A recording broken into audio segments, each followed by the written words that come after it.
한 가수의 음악으로 이야기를 만든 주크박스 뮤지컬이라는 형태가 있습니다.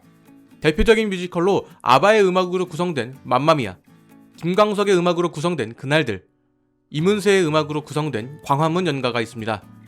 이런 뮤지컬들의 특징은 그 가수의 음악을 많은 사람들이 추억하고 있으며 좋아하는 음악이어야 합니다. 영화 예스터데이는 그러한 형태를 가진 영화로 비틀즈의 음악을 구성하여 만들어진 영화입니다.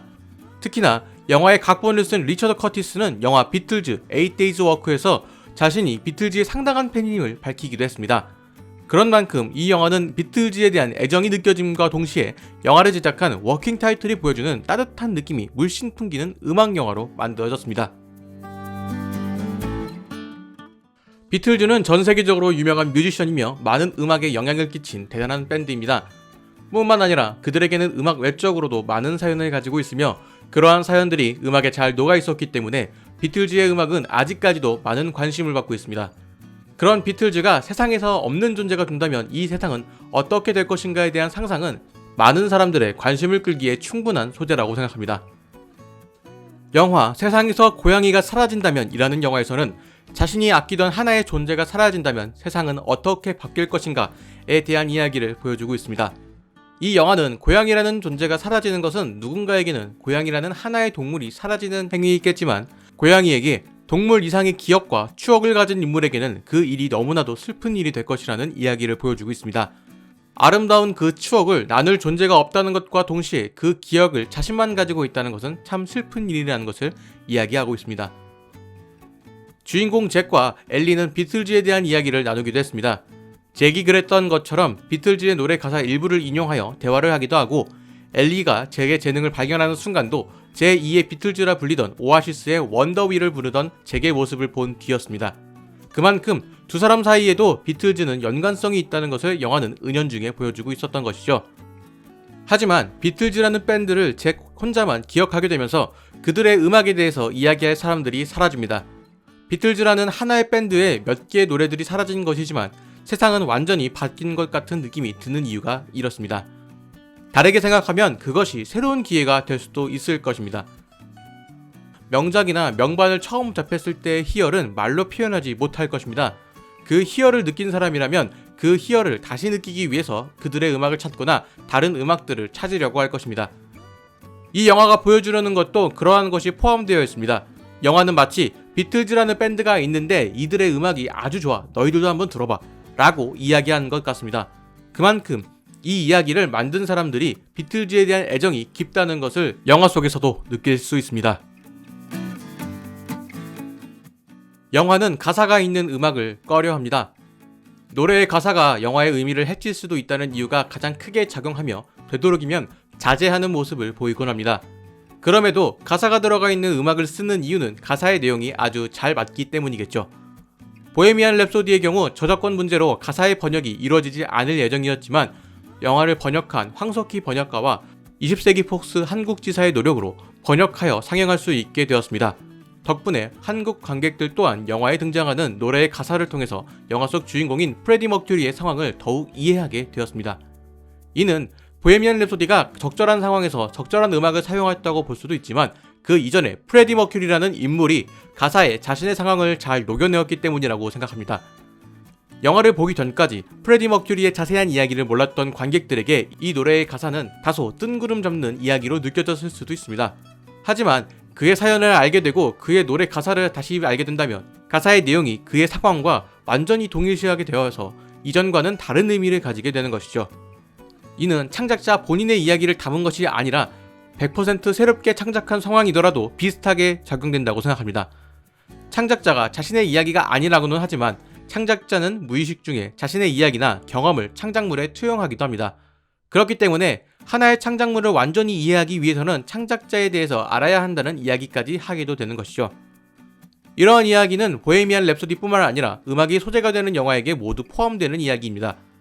노래의 가사는 주인공의 상황을 대변할 수 있어야 하는 가사여야 하고 그렇게 잘 만들어진 노래는 영화 전체를 대변할 수 있는 그런 노래가 되기도 합니다. 비긴 어게인의 로스트 스타, 라라랜드의 오디션, 보헤미안 랩소디의 보헤미안 랩소디, 알라딘의 스피치리스 등이 그런 노래라고 볼 수 있습니다. 가사의 내용이 영화의 전체 내용을 대변함과 동시에 이 노래들이 나오는 상황에서 인물들의 감정을 제대로 표현하는 노래이기도 합니다. 이 영화는 비틀즈라는 유명한 뮤지션을 소재로 삼고 있지만 영화의 이야기는 무명 가수인 잭 말릭의 이야기를 하고 있습니다.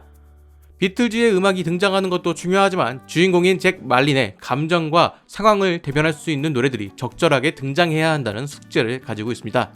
이러한 점은 노래는 알고 있어도 가사의 내용은 잘 모르는 비영어권 관객들에게는 영화의 매력이나 인물들의 감정이 온전하게 느껴지지 않을 수도 있다는 단점을 가지고 있습니다. 아무리 비틀즈라는 밴드가 전 세계적으로 인기가 있다가 하더라도 60년대 인기를 끌었던 밴드이기 때문에 전 연령이 비틀즈의 노래 가사를 이해하고 있으며 영화에 등장하는 노래를 반가워하면서 보지는 못할 수도 있습니다. 하지만 영화는 이들의 노래가 시대를 뛰어넘는 감성을 가지고 있다는 이야기를 하고 있습니다. 60년대에 처음 등장한 비틀즈가 락이라는 열풍과 함께 인기를 끌었던 밴드이지만 그들의 음악은 열풍이 아니라는 것을 보여주고 있습니다. 비틀즈의 존재를 완전히 잊어버린 사람들이 살고 있는 지금 시대에도 60년대에 만들어진 이들의 노래를 무명 가수가 부르더라도 모든 사람들에게 통할 수 있다는 이야기를 하는 것이죠. 그렇기에 이 영화는 비틀즈를 찬양하고 있는 영화라고 볼 수 있을 것 같습니다. 비틀즈의 음악은 많은 사람들에게 관심을 받았습니다. 영화 속 잭 또한 비틀즈의 음악으로 많은 대중들의 관심을 받기 시작하였고 그로 인해서 많은 변화가 생기기 시작합니다. 가장 큰 변화는 자신의 매니저를 해주던 엘리와의 관계가 될 것입니다. 엘리와 잭의 관계는 영화 속에서 가장 중요하며 비틀즈와도 연관이 있는 그런 요소라고 볼 수 있습니다. 잭의 이야기를 조금 더 해보자면 잭은 유명세를 얻으면서 유명 음반사와 함께 작업하게 됩니다. 하지만 이러한 상황이 마냥 반갑게 느껴지지는 않을 것 같습니다. 자유롭게 음악을 하던 주인공이 음반사와 일을 하게 되면서 자신의 생각과는 다른 방향으로 일이 흘러가게 되고 이로 인해 고민과 스트레스가 따르는 그런 내용을 가지고 있습니다. 이러한 고민은 어느 분야에서나 있는 고민이라고 생각됩니다. 창작자의 입장에서는 자신이 하고 싶은 것을 온전하게 표현하는 것이 가장 중요할 것입니다. 하지만 제작을 하는 입장에서는 결과물을 통해서 수입이 생겨야 다음 작업도 할 수 있기 때문에 자사의 돈을 위해서만이 아니라 창작자의 꾸준한 창작 활동을 위해서는 어느 정도 대중의 기호를 따르려고 하는 것이겠죠. 잭은 비틀즈처럼 에비로드의 앨범 커버 사진으로 만들려고 했지만 제작사는 전혀 다른 모습을 보여주고 있습니다. 이들의 회의 장면에서 보이는 이들의 모습은 창작자의 의견을 무시된 채 자신의 이야기만 하고 있는 모습으로 볼 수 있을 것 같습니다. 다른 이야기로는 인물이 가지고 있는 선택에 대한 이야기입니다. 잭은 유명세를 타기 시작하면서 엘리와의 관계가 틀어지기 시작합니다. 엘리와 함께 하고 싶었지만 잭은 유명해질 수 있는 기회를 놓치기 싫어하며 갈등합니다. 이러한 갈등을 보여주는 대표적인 영화로 라라랜드가 있죠. 라라랜드는 꿈과 사랑 사이에서 고민하는 주인공들의 모습을 보여주는 영화로 관점에 따라서 영화의 결말을 다르게 받아들일 수 있는 여지가 충분히 있는 영화입니다. 만약 이들이 평범한 삶을 선택하여서 자신이 사랑하는 사람들과 함께하는 것을 선택했다면 행복한 삶을 살았을까요? 라라랜드는 그 선택을 상상만 하면 그렇겠지 라는 태도로 보여주고 있습니다. When you get this, you gotta give it everything you got. It's your dream. What are you gonna do? I gotta follow my own plan, stay here, get my own thing going. I guess we're just gonna have to wait and see.